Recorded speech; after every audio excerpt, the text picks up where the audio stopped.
Excellent result then for the defending champions as they inflict Barcelona's first defeat of the season. We welcome in Frank Leboeuf. We'll be hearing from Frank in a moment. But Craig, you looked at the starting 11. No Dembele, no Doué, no Kvaratskhelia, no Marquinhos. You thought, well, blooming heck. João Neves got injured, I think, was it in the warm-up? Yeah. Or PSG there for the taking, but they were... There's five players, it's five superstars. Yes. Superstars going forward, your most experienced defender, away from home, no problem. Well, there was a problem at the start. And that's what I was saying there during the highlight. It took a little while for them to grow into the game. When you're making as many changes as they've had to make in Ligue 1 and today, and then you lose João Neves, who's a very, very good midfielder. So it upsets you a little bit. But that defending from Barca for the second goal is just a shambles. It's a shambles. There's no pressure on the ball, and they've left all that space in behind. It's just an absolute shambles. It's asking to be punished by very good players, which PSG have. So a marker has been set down again. They are the best team in Europe until somebody proves otherwise come the end of May or whenever the hell the final is, usually about that time. They are the best team, and they've put a marker down today to say, listen, we're not going to go anywhere. If we're going to be dethroned in this competition, somebody's going to have to wrestle it off us, basically. Yeah, we'll talk about Barcelona in a moment, but PSG, as Craig said, despite missing these star players, went toe-to-toe and very much deserved the win.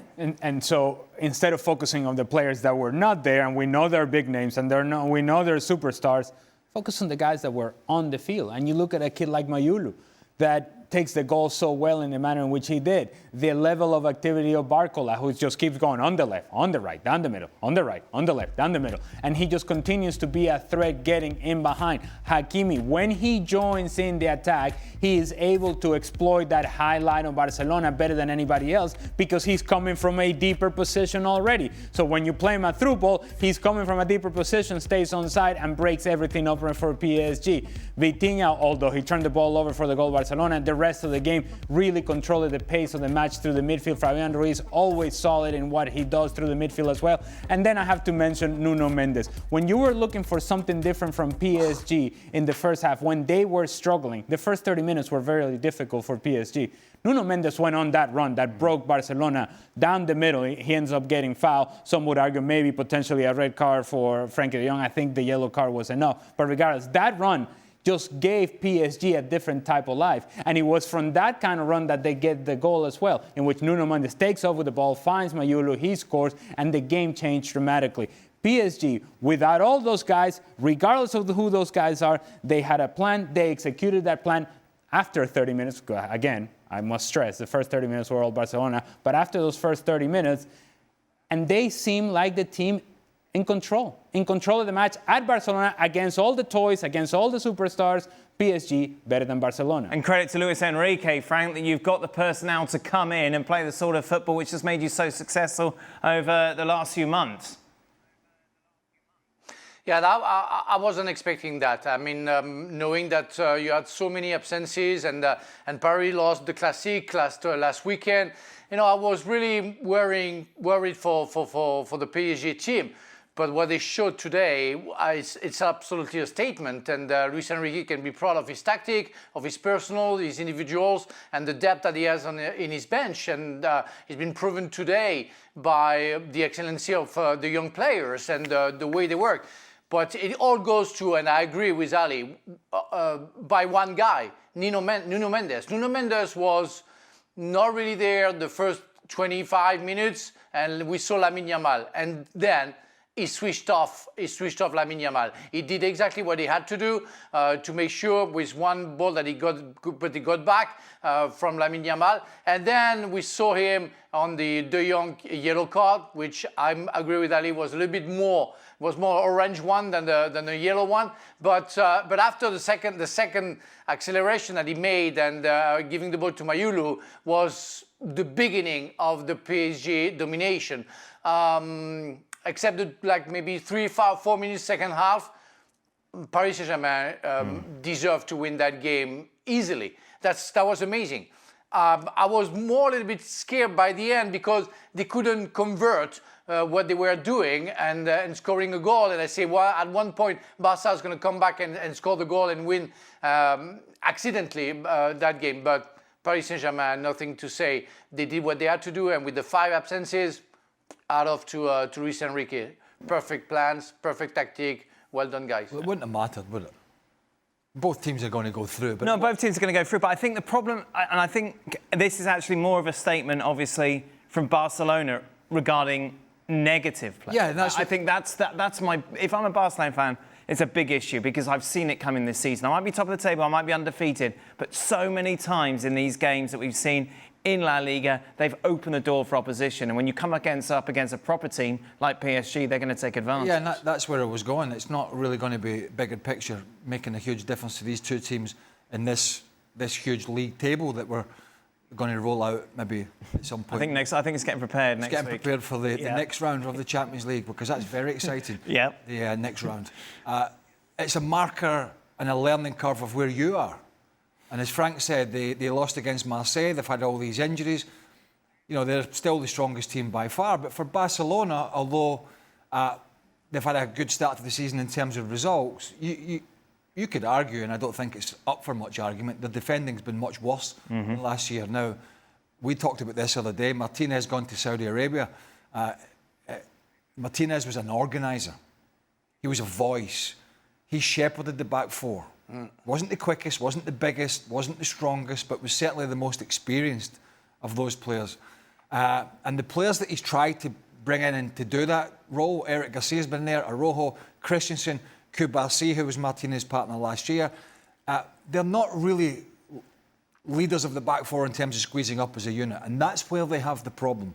It's been so many different personnel, but the same mistakes. Yep. And they're given, not just against the PSGs of this world, against some of the mediocre teams in La Liga that they've played, those teams have carved out a lot of chances against this Barcelona side, and only because they have the firepower up front to overcome teams is why they have started the season the way they have, because defensively, once again, they've been very poor, and we saw it tonight. And to your point, go back to this past weekend against Real Sociedad. Real Sociedad, who over the last year and a half, their one big-time difficulty is scoring goals, is creating chances. And they created opportunities so much so that Take Kubo hits the crossbar late in the match. That would have been the difference between winning the game 2-1 as Barcelona did or tying the game 2-2.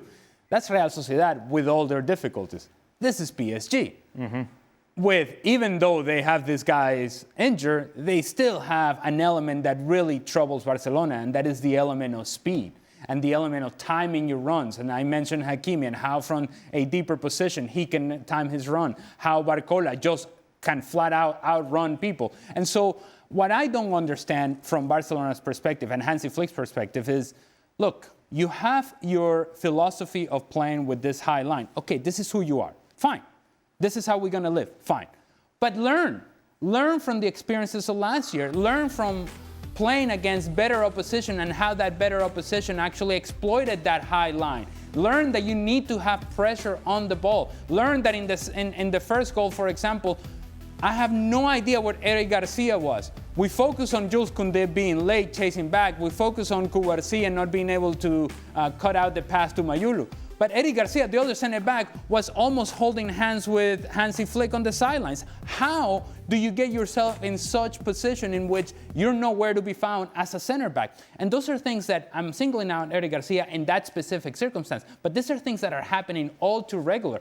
The second goal, you have Pau Kubarsi, who's nowhere to be found. You have Alejandro Balde, who thinking that he's covering for Kubarsi. He talks all the way inside, and in doing that, leaves Hakimi, one of PSG most dangerous players, even if he is the right back, completely wide open. And guess what happens? So now Alejandro Balde is panicking. He's coming out wide. Kubarsi is still late, and nobody is chasing down the middle Gonzalo Ramos.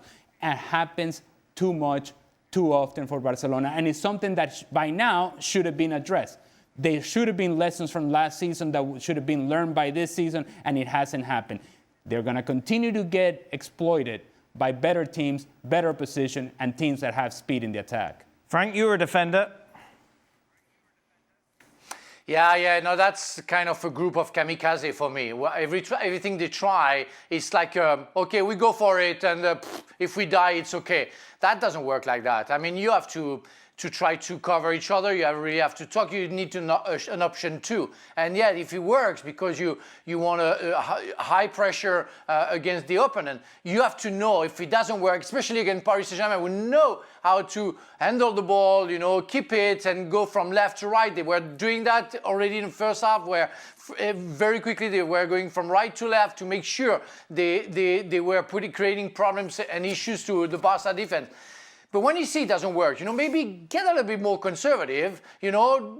Sometimes in options you can draw and try to play high. But when it doesn't work, drop back a little bit, get conservative, and try to work defensively and work in counter-attack. Somebody like Lamine Yamal, for example, and some others, they can do that. They can work and make runs in counter-attack because PSG was going to be high on the field. But it seems to be that Hansi Flick doesn't have that option 2, or doesn't want to try that option 2, and that's not enough if you want to win the Champions League, because you have a team like Paris Saint-Germain, and you have a coach like Luis Enrique who has more options, and that's the deal you have to find. Let's be honest about it. I mean, if ifs and buts, but if PSG had a fully fit Kvaratskhelia, Doué and Dembele, they would have had a full day today. We wouldn't have been sitting here talking about 2-1. We've been sitting talking about 4 or 5. But we had these same conversations after the Inter game. Why hasn't he changed? Why hasn't he realised there's a problem? Well, he won't change because they had a lot of success domestically last year, which they did. But again, the personnel has changed. So the dynamic has changed. I mean, Ronald Araujo, who didn't play tonight but has played recently in the centre-back role, he didn't play last year much towards the end because he didn't trust him to play that high line. He's big and he's quick and he should be able to do it, but it's not just about speed, it's about timing. And so it's a different personnel. You've had injuries in the left-back position. You've had Gerard Martin playing out there. He's not the best left-back out there by a stretch. You've had Eric Garcia playing right-back. You had Koundé out the team, rested at the start of the season. The centre-half position is chopped and changed almost every game. Yes. Almost every game there's been a different partnership. So when you have that, it is even more difficult to get it right. And I think we saw clear evidence of that tonight. So listen, it's good for us watching the Liga and watching Barca because it's exciting. But this sort of Kevin Keegan mantra that he had from Newcastle in the halcyon days when they were going head-to-head with Manchester United, and it was, if you score 3, we'll score 4. You kind of feel Barca was successful at that last season, but can that continue? That's the big question. Because if Lewandowski or Ferran Torres or Rafinha, who didn't play, or Lamine Yamal are a little bit off colour and they're not getting those 3 and 4 goals every game, then you have to start keeping clean sheets. And Barcelona are certainly not the best at doing that. If I may add just one more point on this high line situation. And while it is true that they've had different personnel in the back line, what's also critical to their success, if this is going to work, if indeed you're going to continue to play this way, and this is the way that Hansi Flick seems to be enamored with playing with this sort of risk, you have to have pressure on the ball. And so the guys ahead of the back line have to be able to get close to it. You have to have Pedri pressing the ball. You have to have Frenkie de Jong pressing the ball. You have to have tracking players from the attacking half pressing the ball. At the very least, forcing that pass is not a straight pass or a free pass to where Vitinha can get his setup and say, I can play it left, I can play it right, I can play wherever I want to. And the spaces are already there, structurally open for me. Right away, I know that those spaces are going to be open. In order for you to be able to play that way, you have to have pressure on the ball. And what we saw after the first 25, 30 minutes today is that Barcelona did not have enough pressure on the ball, and it became a whole lot easier for PSG to play. Just a reminder, of course, Barcelona in action. The final round of matches before the wonderful international break is upon us. Barca are playing Sunday away against Sevilla, 9:45 Eastern. Saturday, the late game sees Real Madrid take on Villarreal.